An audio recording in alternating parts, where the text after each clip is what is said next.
Eric's trying for that $5 that Social. lunch money.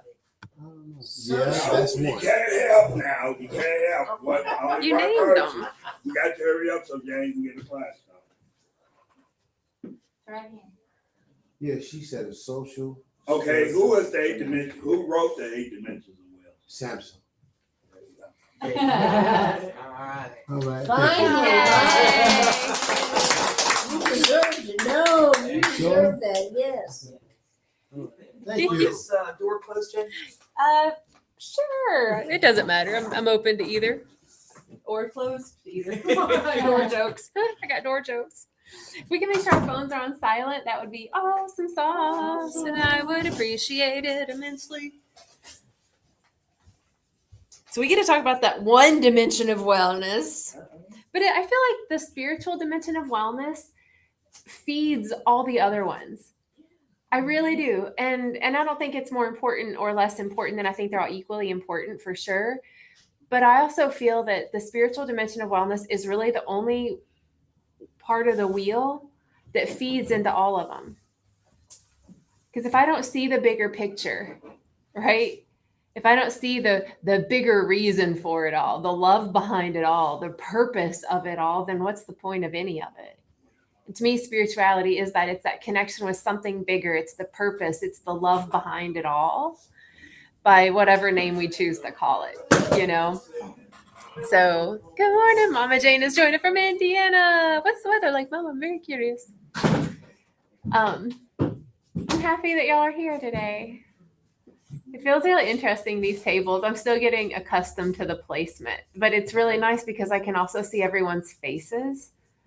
So I'm like, it's kind of like a circle, just a really long one that I'm far away from everybody. You know, I was a little upset at myself last week, this week. And the reason why, because I didn't do one of the things that you suggested. You said to do something different to expand, so to speak. And I kept thinking about the grass and my feet, you know, connecting with the earth. But I'm at the Salvation Army. I said, I'm not going out there in that grass. But I got to find me a patch of grass that I can do that in, you know. So I wasn't upset, but I was like, I got to do what I got to do. Did you do it? No, not yet. Maybe I do it out here. That's Just what I was wiggle my gonna toe. say. Yep, Maybe there's right. Yeah, it's right out there. Just wiggle my toes out here. Exactly. It's all we need. You know, it's all we need. So we'll just energetically hold the space for anyone that may be joining us late. We'll also just energetically hold the space for anybody that really wants to be here that can't be here, so that we can just let their spirit get whatever medicine it is that we get to cultivate here together. Does that feel good? Awesome. So let's just anchor into this present moment, shall we? Shall we? Shall we become present? Yes. Yeah. Because Yeah. why not? Because there's no better place to be than right here, right now. I say, take a deep breath. Let it go. Do it again. Take another big breath in. Let it go. Take another breath in. Let it go. Keep breathing in big, full, deep breaths. And every breath out becomes an offering to this earth. Every breath in is welcoming the medicine of the earth for your life, your presence. And every breath out is a gift back to this earth. Every breath in is a gift to your body. And every breath out is a gift to the world. Every breath in expands your spirit. Every breath out expands your heart. Every breath in brings in peace. And every breath out is an offering of peace.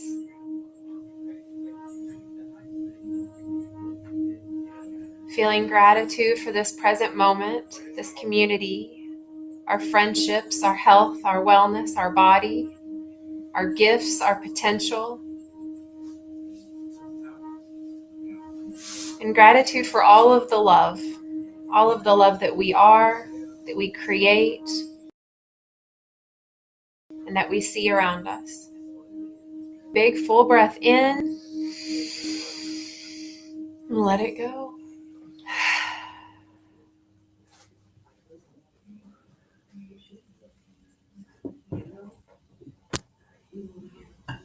Now we're here. Now we're here. So, I'm Jane, if anybody doesn't know me. And sometimes I have a topic, sometimes I bring something, sometimes I have no idea.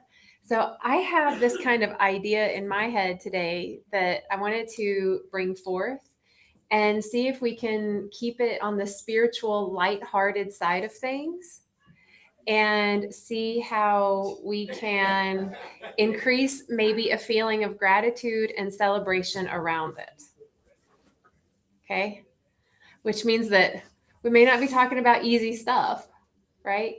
Because spirituality isn't all love and light, and yet spirituality is all love and light. You know, so when I look out at the world, can I see it through the lens of love and light? Or am I looking at the world through a lens of darkness or judgment or fear? Doesn't matter. I'm still looking at the same world, right? And so my connection with love, light, peace, joy is what's going to really get me through and be able to experience life in its fullest. Life isn't always rainbow and sunshines and kittens and puppies. Life doesn't always feel like abundance and ease. Life sometimes feels really scary. Sometimes life feels really lonely. Sometimes life feels like shit, right? Sometimes life feels like life. You know, and life can feel every way out there. But for me, if I can hold myself in love while I'm seeing everything, then I can see the potential love outside of myself. So, how's that feel? Does that feel like an okay topic? Yeah. Ish. Yeah. I mean, ish. I don't even know what I just said. So, you know, I was thinking about death. And y'all know I don't mind talking about death because we're all going to experience it. We all are. There is no running from it. There's no hiding from it. Our beliefs after death are as unique as our fingerprints. You know, some people believe that you go to heaven or hell. Some people believe that you get reborn in another body. Some people believe that that's just the end of the show and it's complete darkness. Some people believe that you just become this nebulous of light. Some people believe that you become a star. Some people believe. It doesn't matter. It's just that none of us truly know. Because even if we've had a near-death experience, we still came back. So we didn't fully get to like hang out in death, Yeah. right? We were there for just a short amount of time, which was also an eternal amount of time if anyone's ever experienced death. You know, it's like, it's timeless. But either way, you came back. So for us to live in fear around death means that we're living life in fear and we can't live as much in love as we could. If I am afraid that when I die, I'm going to be judged, then I'm going to live my life now in fear of being judged. I'm just going to judge others. If I fear even like missing out, like FOMO to the max, right? Like if I die, I'm going to miss out. And so there's this grief that we could even feel while we're alive, just at the idea of dying. So I kind of want to start talking about that, the FOMO around death, and we'll expand it from there. So just kind of feel into your beliefs around death. Ask yourself if you have fear around it. Do I have fear of dying? And just be real with yourself. You don't have to answer it out loud. Just be real with yourself. Do I fear dying? Is it the process of death that I'm afraid of? Or is it the after I'm dead that I'm afraid of? Is it the lead up to death that I'm afraid of? Is it the day before that I'm actually fearful of? The week before? The moment before? Just ask yourself if you have any fear around it. No judgment. It's been in our program, it's been conditioned in us to fear death and not even talk about it. I'm afraid to die because I'm afraid of the pain that could be involved with death. My hope would be to go quietly and everybody be happy. But I do have a higher power that I think will be with me, or love will be with me. And I just have to make sure I'm tuned into it and that I don't ignore its place. And that would take some meditation and so forth, unless I die quickly. But otherwise, Jane, you know me well enough to say I've had many moments when I wanted to die. Mm-hmm. And occasionally those thoughts still come into my mind. Wouldn't it be easier if I just wasn't here? Because life is a bitch. Mhm. It's lovely, and I'm grateful for it. And and the Sure stuff is. happens. Uh-huh. But I don't. They're not like they used to be. They're not strong, and I don't cry and all that other things that I did. But I think that I will always have that. I think I've always had it. It's called something a predation of suicide. I don't know what it's called. That you imagine suicide, but so that's all I have to say. Thank you for sharing that. Mhm. Would anyone like to expand on that? Yeah, lately, the past couple of days, I know I need to quit smoking. I have heart disease. And my sister passed away from heart disease. And then I said, well, I said, I'm gonna do a little bit of research on this thing. And it said, oh, well, the average person, such and such survives 5 years afterwards. I'm like, hold up, wait a minute. I'm not believing that. I'm not gonna subscribe to that. Then I had a little bit of fear, anxiety. I said, man, I'm just getting my life right again. I said, I don't want to check out, and I'm just starting to dot my I's and cross my T's. Then on Christmas Day of last year, I got hold of some bad drugs. So evidently I overdosed. I don't know what it was. I didn't see no bright light. I didn't see no devil with horns or nothing. I don't remember seeing nothing. All I remember is waking up in the hospital.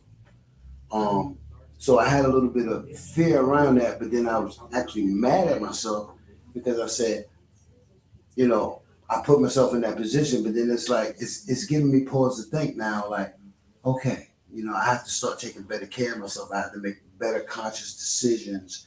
I have to, everything from this class to my thinking to my Google search, it's like everything's starting to come together so that way I can be a little bit more mindful of what I do, how I do, when I do it. I was looking forward to this class today, yes, man. But it's like the confirmation.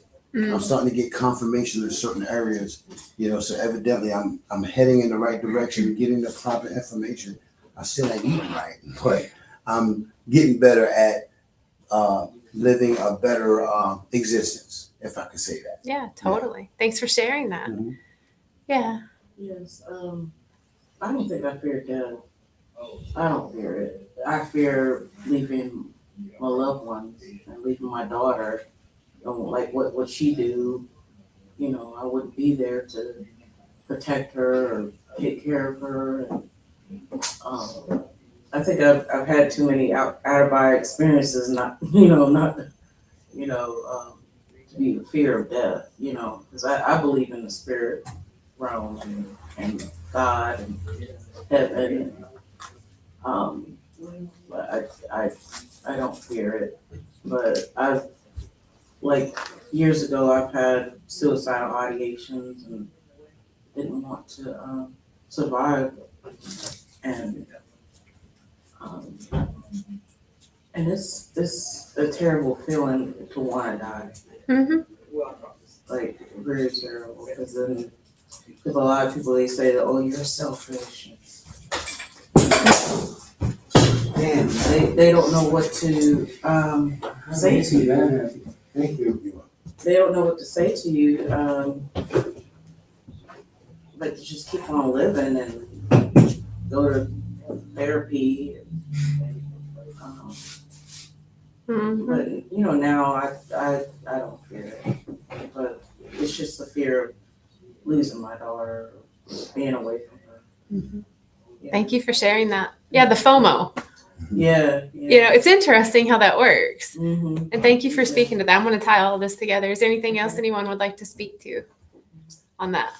I was just gonna say that, when I started working as a peer, I worked on an ACT team for 7 years and You work where? on an ACT team for 7 years, and death was a part of our daily life. And so after a while, it was almost like when they read out the names, they would just say, and so overdosed, and then they go on along. So I had people die in my life, and I had really mourned them, but it almost like I got this numbness to it because it was such a, and it's part of the recovery world too. So, but 2 years ago, right during the middle of COVID, my mother went to the doctor, and she was perfectly fine. She just went for her regular checkup, and she was like anemic. So they sent her for some tests, and then they sent her for a colonoscopy, and they woke her up from the colonoscopy and told her that she had stage 4 colon cancer. No symptoms, no nothing. So then she went through surgery and then all of the chemo and everything. She did great. She was 80, but she was really doing great. My dad is 93 at the time, and he's doing great, taking care of her, that everything's great.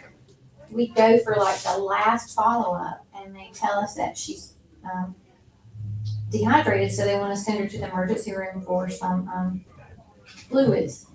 We get her there, we get her admitted and everything, and they were going to keep her overnight, and they called us 2 hours later, and she died, just out of the blue. And I don't fear death for myself, and I know that she's in whatever wonderful place that is after, loving and kind and whatever. But the pain that I feel with her being gone, it's been 2 years. I have done everything but relapse to keep from feeling that pain. You know, I've worked harder. I've gone. I ended up leaving my bachelor's program and everything, but that has been so strange to me because I had so much death around me that I just absolutely have been unable to work through that grief. And I don't fear death, and I didn't fear it for her, but it's my loss of her, you know. And as my dad it's been 2 years now, he's, like I said, now he's 95, still drives. The other day I went over and he was on the roof cleaning out stairs. Wow. I don't fear death for him either, because I'm gonna go over there one day and he's just gonna be in the yard. Yeah. And he's not afraid of that. But it is that separation of it, I think, that is so fearful for me, because I have had a time where I wanted to die and tried. And when I woke up in the hospital, you know, they said you either got to recover or you're going to die. And I felt like I didn't have any other choice but to. You know, it was just, that was it. So I don't know. It's just that when you were talking about that around the, you know, the feeling around death, it's not necessarily the death, it's that separation from those that I love. And one other great thing I was going to say too is, my first husband was a Pentecostal minister. It's a whole long other story or whatever. But it's taken me years, and I still don't think I'm to the place where I don't have that punishment thing in my head. Where I think that whatever I've done, whether I live a good, loving life today and try to care for others and put everything I can into loving everybody else, that I'm still going to be punished for the things I did in that time when I die.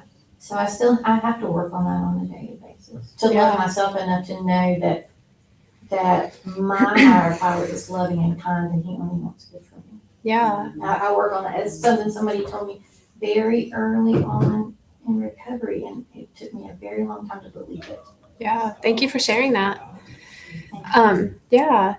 You know, death is it's one of those things, and it creates, like, when we actually allow ourselves to really feel into it, whether you spoke about it or not, you probably have some type of feeling about it. And it may be like, can't wait yeah, like literally, like, or it could be, you know, I fear I'm going to leave my dog and nobody's going to feed it.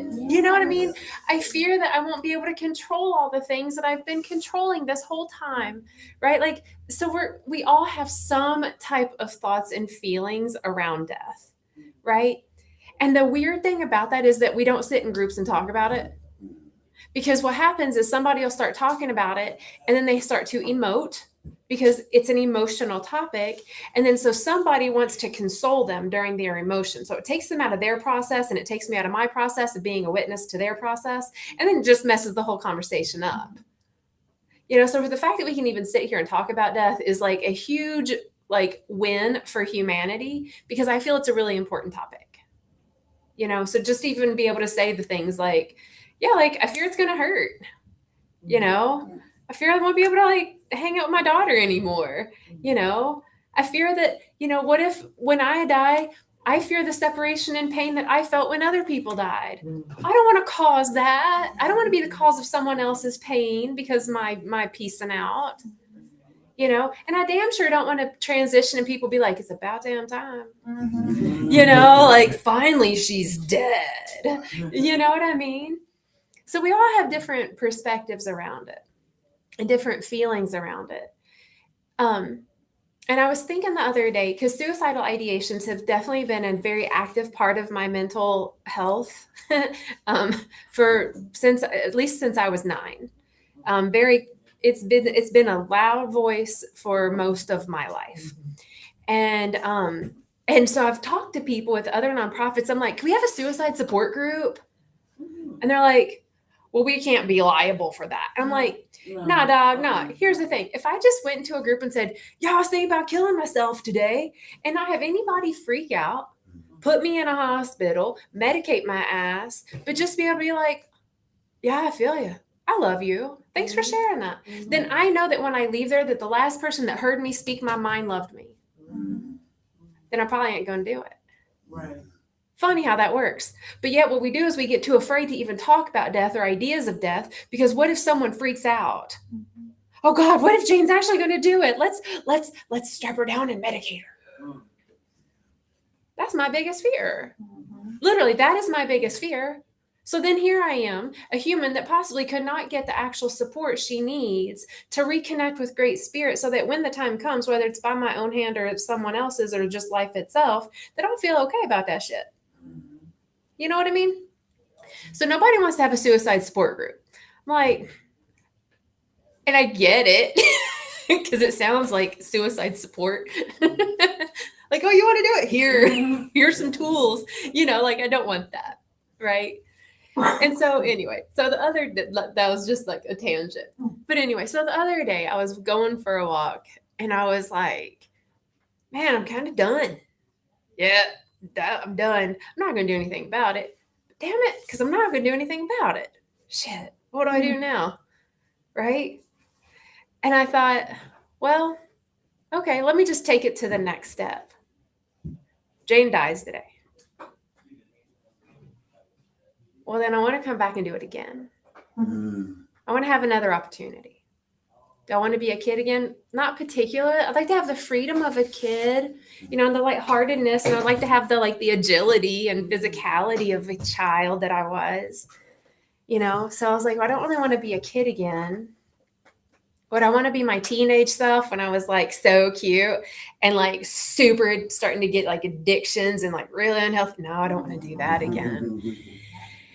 And so I was like, well, what would I do, right? If I could create this afterlife, what would it be? And so what it came to me was like, well, I would choose kind of exactly where I am now because I know more than I could ever know. So I can't imagine coming back knowing all that I know right now, having all my lived experience, have all my stories and my everything. How cool that would be to come in brand new with my stories, my experience, my wisdom, my openness, my willingness, everything, right? And I was like, okay. So I'd kill myself to come back and be exactly who I am. Well, that's just dumb. And then I thought, but I still want to get that experience of that kind of starting over. And then I thought, well, then what stops me from doing that now? What stops me from allowing myself to die today so that I can create whatever life it is that I would literally kill myself for? If I would kill myself, if I would die to live the life of my dreams, then why wouldn't I just live it now and let whatever parts of me that prevented that, let those parts die? Mm. Mhm. And so then I was like, well, shit, that's some responsibility now, isn't it? Yes, it sure is. That's my own imagination now, isn't it? Mhm. That's my own focus. That's my own will. That's my own love. Oh, that's my own curiosity. That's my own, oh, that's all me. I wouldn't want it any other way, though, would I? Don't want anyone else to control that. Tell me exactly what I need to do to live the life of my dreams. To tell me that this is going to be my paycheck so that I can have the life of my dreams. Don't want someone else to tell me where I'm going to live so that I can have the life of my dreams. No, I kind of want it to be all my choice. But I don't even know what those things look like. So that takes my imagination and my trying every day. What if this is my newborn day? But then I get to live in that space of FOMO, right? Because what if that means some of my friendships change, or someone doesn't need me as much because now I'm taking care of myself. So I don't have time to take care of my father. Oh God, and so can I still move through this and grieve these parts of me now? And so for me, when I really start looking into the death process, I can move through fear of any of it if I allow myself to grieve me now. Like to know that the world would literally be a completely different place if you weren't here tomorrow. If any of you weren't sitting in this room right now, this entire everything would be. And to know that you're valued that much just because your presence, whether you've shared anything or not, just your energy, your eyes, your heart, your brain, literally just your presence makes such a difference that without you here, it would affect me and everyone else in this room alone. And kind of allowing ourselves to sit with that, like, oh shit. If I do leave, like, that makes a difference, and allowing me to feel sad for that. Just the sadness and the grief, the separation of me from my reality. Take a deep breath. Just let it go. So kind of feel into that the world would be a completely different place without you in it. I always thought that the world would be a better place without me in it. Mm-hmm. Yeah. If I'm not here, then I won't be such a pain in the ass for this person. Mhm. I won't be such a burden. I won't cost this parent so much. I won't be getting on my partner's nerves. So I gave myself all the reasons in the world why the world would be a better place without me. That's a lie. And some people told me that. Like the world would be better if you weren't here. So I believed it. Or I was treated like the world would be better if I weren't here. Okay, so I believed it. But that's like me saying that the world would be a better place if that tree out front isn't there. That's bullshit. Like, that's what? That doesn't make sense. Like, none of that makes sense.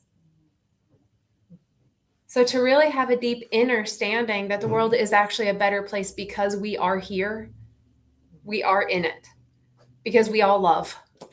The world needs that, period. Doesn't matter what I've done, what I haven't done. The fact that I am here, capable and choosing to love as best I can, however that looks. Sometimes people might not agree with how it looks and how it should be, but I know I'm doing the best I can. That means that my energy here is actually valuable. So think about your own heart. Think about all the love that you are, all that you love, the ways you love, the people you love, the things on this earth that you love, the food you love, just the love that you love, how much you love, how much you love feeling good, how you love your friends, maybe you love your family. You love when someone recognizes you. You love it when you can hold the door open for somebody and they're like, "Fuck yeah, thank you." Like how much love you have and that you are. That alone. So then imagining you without you here on this world, that's some grief right there. It's like, oh my God, I actually matter. And allowing ourselves to feel that, then it's kind of like, well, I can go ahead and feel that depth of the grief in such a loving way. Makes my value here on earth even greater. And then I'm not as afraid of death because I know that whatever legacy I leave, it's going to be in love. It won't be in judgment. It won't be in fear. And then life itself, as we know, kind of speaking to what you said, life itself can be painful. We've all experienced enough mental and physical and emotional pain in our life. So, I mean, technically, what's worse than that? So we've already done the dying process that we have feared the most. So that means that we could possibly meet and greet death with like, all right, I can do this because I've already been through worse. I've already experienced it. I've already experienced the near death. The feeling of ain't nobody love me. I'm fucking useless. I fucked up again. I'm a piece of shit. We've already felt that. We've already felt the physical pain. Like nobody can tell anyone how much physical pain most of us have experienced in our life. You know, whether it's because we abused ourselves, someone else abused us, or we had a kid. I mean, really, you know. I just said to someone yesterday that we all hurt, we all have some sort of pain, and if we didn't, we couldn't love because we have no empathy to anybody else. If we just never hurt or were never hurt by other people, there's no opposite to that. Yeah. That's the thing. You have to have that to be able to feel worth it. Yeah. I mean, we choose to live in duality. We live in a polarized universe. You know, we're going to have the good, the bad, the light, the dark, the up, the down, the hot, the cold. Like that's just the magnetic pull of life that we've chosen. We have chosen that. We have chosen to experience all of that. Many of us have chosen to experience a lot of the pain and suffering. And then we're taught that when we die, if we didn't live a life of goodness, that we're going to die in that pain and suffering and live in hell. And we're going to be judged at some gates by some white dude in a robe or something. Like, what? That sounds more like people's court here on the earth plane. We're energetic beings. When we die, there is no such thing. There is no experience of polarity. It is just energy. So to be able to live this life in all of the pain and the polarity and be like, yes, and my love makes a difference. My light makes a difference. My light in the darkness makes a difference. I'm not going to run from the dark. I'll feel that shit. We've all felt it. We're some of the bravest souls in this room. Because people in this room have felt some shit. Like for real. We have felt some shit. That makes us like more valuable because we've experienced that deep end of the polarity. So that means we can experience the other end of the polarity of like, woohoo, I get to be here. Yes, I don't have to suffer. I can let all the parts of me die. The parts of me that held me back, the parts of me that judged me, the parts of me that was just trying to show up for someone else so that they'll accept me, so that they'll pay me, so that they'll tell me I'm good enough. I can let those parts of me die. And that's okay. And I can mourn for her. She was trying her best. That person that was trying to show up and do the right thing, even though maybe it didn't feel good or in alignment, that I can honor her because she was trying. He was trying. He was trying his best. And I can mourn and appreciate that one, that part of me. And if I allow that to happen, if I allow that death process to happen while I'm here and alive, then I can live my life. I can live this spiritual, loving life in the light, in the dark, wherever it is I'm living. It's the concept of being reborn. We can't even talk about being reborn if we don't talk about death. And most religions talk about being reborn. Let's baptize you. Let's throw water on you. Let's do some whatever bippity boppity boo. Yay, baptize. You've welcomed Jesus into your heart. Awesome. Did you mourn for who you were yesterday? Right? Or did you just put it aside and pretend it didn't happen? Or did you just put it away so that after you've welcomed Jesus into your heart in this show of let's pour water on you, so you can just pick right back up and be like, but no, now I'm righteous because somebody told me I was good enough, right? To me, if we can really allow those parts of us to die and truly allow grief and mourning and gratitude for the life that it was, that it tried so hard, that you tried so hard, you were trying so hard this whole time, no matter what you were doing, no matter how bad we were fucking up, we were still actually doing our best. What? You know? And to be like, oh my God, how sweet. And then our compassionate heart grows. Because if I can see myself like, oh my God, I was actually trying that whole time. I was failing so miserably. But man, I was trying so hard. I get more compassion in my heart for me and others. Okay. Now I can live as this new light person with now more compassion. I love the topic of death. It evokes so many heartfelt emotions.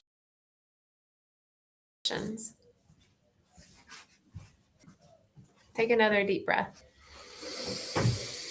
and just let it go.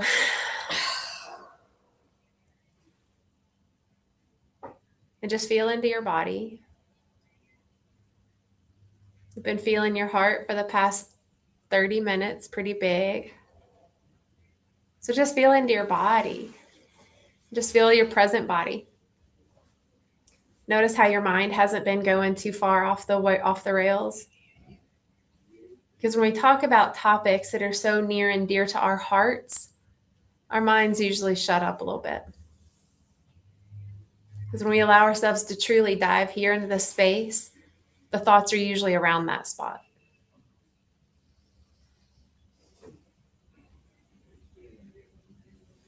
So I'm not going to kill myself. I was just going to say that. I think when you were talking about the suicide support, when you were just joking and said, I thought about killing myself today, my first immediate reaction was, me too. And that's so powerful to me for you to have said that and for me to have that same reaction. That in itself is love and healing. It's my compassion for you because I'm not alone. I'm not, that whole thing is because that's the whole thing is that me too.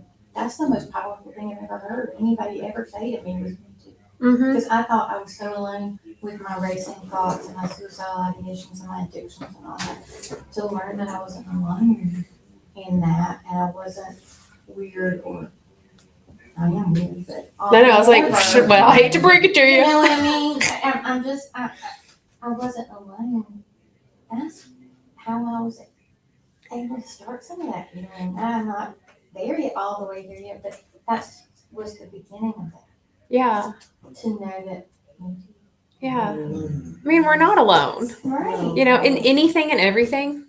It's just a matter of, am I willing to see that others are exactly where I am or have been, whether they admit it or not? Right. Because even people that say that they don't think about death, they don't want to think about it. That's like me saying, I'm not going to think about that bowl. I'm not going to think about it. I'm not going to think about it. Then it's like, it's in my face all the time then. You know? It's like, I'm just looking at it. Yeah, it's right there. There it is. I know it's there. I'll get it at some point. You know? And it's the one thing, like I said, we're all going to experience. So it's like, well, then how can I be a heart conscious, active participant in my life? You know? Then to me, that is the act of the gift of life. It's being like, whoa, I got this gift of life that if I could die and come back, I would actually choose this. Some things might be a little different, but not really. I mean, really, like, I still would do half the shit I did. Because if I didn't do half the shit I did, I wouldn't have the knowledge that I have now. Oh, and I wouldn't want to have read it in a book. First of all, boring. Second of all, now I know from experience what it feels like to have these feelings or these thoughts or these experiences or these addictions. I know what it feels like. It's like, okay, well then. So then we're at the now what? Okay, so let's just put ourselves in this, well, now what? Great. So we all died today in this room together. We all did. And so now what? Now we get to walk out of these doors and we get to live the life that we start to choose. Because you wouldn't have it any other way. So when we walk out of these doors, we literally get to choose whatever it is. Is this my life? Yes, it is. Am I claiming it? Yes, I am. If I don't like it, I'm going to change my own perspective on it.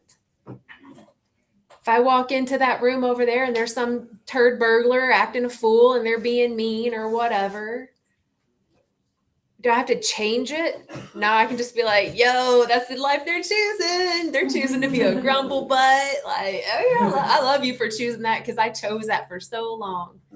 Man, I chose that shit for so long. I'm not going to be mad at you. I'm not going to judge you for doing that. But I'm going to celebrate the fact that I was that. And you get to reflect back to me a timeline that I am no longer. And now I'm going to live in celebration of the life that I am currently now living. And guess what? We're still going to mess up. We're still going to mess up. We're still going to fall off the wagon. We're still going to make a mistake. We're still going to turn left. Should have turned right. Okay. That's the life that we chose. So that we can go like, wow, I just chose that. I just chose the wrong direction. Okay. Now what am I choosing? Am I choosing to crucify myself and punish myself? Or am I choosing to give my ass compassion because I fucked up one more time? Because no one gave it to me. So I'm going to choose the life that gives me compassion this time. And now I'm living this new life.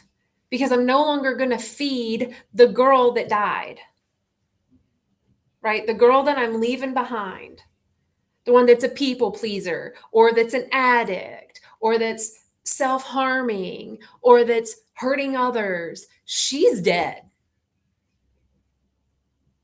So why would I go feed something that's dead? That's weird. I only want to feed the life that I'm moving into. And that's just our daily choice. It's our every now choice. It's not even a daily choice. Because this morning, whatever time we woke up, y'all, that was so many nows ago. Like we're like millions of nows beyond the time it was when we woke up just a few hours ago. So we can recalibrate in every now moment. Is this the life I'm choosing? Which is really just, am I living through my heart lens? Am I seeing through my heart lens? Am I giving myself compassion and grace? Am I being mean? Am I loving my body or am I beating it up? Am I nourishing my mind or am I numbing it out? And every now moment, we just recheck in. We just check in. Because I want to make sure that I'm not feeding the death. I want to feed life. And there's nothing to fear around death when we feed life, because we know at that last moment that we lived the life to the fullest. There's no missing out. Everybody that we touched, they'll remember us so much that they'll literally call on our spirit. Man, Mom, I wish you were here. And then all of a sudden they're going to get this like vision of Mom, and they're going to feel held, and they're going to hear Mom's voice saying like, well, silly, I told you not to do that. And then they're like, I know, as opposed to like, Mom, I knew. But it would be like, oh, how sweet, you know? And then what if, let's just go to what you said and then we'll start to wrap it up. What if the last moments are like pain, right? Like, it hurts, right? Like that would suck, right? So what if, let's just go here. What if it's like, ouch. It doesn't last forever again. But not only does it not last forever, but wow, what a bang. What a bang. To go out and like, for the last moment before complete and utter bliss, that you got to feel the complete opposite polarity for literally a millisecond, if that. So you get a millisecond of a now for the eternal now of goodness. I will welcome that pain. Because worst case scenarios that it'd be like, oh God, this hurts. Like, yeah, yesterday I was over at a friend's house and she has these like really beautiful little wooden stool things that are real heavy. And I stubbed my toe on, I kicked it, and my toe was like, rah. And I was like, and like I just held my foot up, and I'm in this like really awkward position. I'm like, wow, this is such God, I feel this so much in my body. And I was feeling it. I was allowing myself to feel it. I wasn't localizing the feeling in my toes, but I was seeing where I was feeling it in all of my body. And it felt like hot water was being poured from my toes up my leg. It made my other knee kind of cramp up. It was so weird. And I was like, so I'm like narrating this physical sensation of like the most uncomfortable thing. Cause y'all know stubbing your toe is like one of the worst things ever. Yes. It really is. It's so nuts. These little toes. I love them, but damn, they're sensitive. But I had that moment where I was like, ugh! Because I was witnessing it, I was feeling it. I wasn't judging the stool. I wasn't pissed about it. I wasn't I didn't have any like negative thoughts or feelings around it. I was like super curious and like in awe that my entire body could feel such a thing, that my palms started sweating, my heart was racing, that my face, I'm sure, was doing a thing. And that moment of that pain, I swear it shortened. And it got smaller, and then it was like it just disappeared. And I was like, well, that was it. All of that wonder that I was experiencing is gone. I'm grateful it's gone. True story. But the whole time I was experiencing it, I was like, man. And then it didn't last. So worst case scenario is that happens when we die. We basically stub our physical toe. Our body gets stubbed. And it's like, ow, whoa, this is nuts. Oh God, I hate it. I love it. I don't even, okay, I'm dead. It's like getting a tattoo. Yeah. Yeah. Stepping on a Lego. Yeah, you know. Wow. That right there. Ah. Stepping on a Lego. Totally inappropriate, but that's when you were describing that, I almost thought the word orgasm. Yeah. It's that intense pain and pleasure all at Yeah. all at the same time. Yeah. And that's going into the teachings of like Tantra. Yeah. I was also going to say, when you were talking about having compassion for my past self, that it's really funny because I just said to somebody this morning that I've had to learn to let go of the idea of perfection. I've had to let that whole thing, because that was what I always tried to be perfect for everybody and figure out what you wanted, and then I would be better. But allowing myself not to be perfect is the best gift I've ever made. Well, yeah, because think about this. Think about this. If I came in here and I had to be perfect, and I had to be perfect for each of you, you each have a different idea. I literally couldn't do it. I couldn't. It's not possible. So that makes me perfect because I am imperfect. We are perfectly imperfect. Because there is no such thing as perfection. It's not real. And the reality is that everything in its own nature, its own divine design, is in fact perfect. You know? So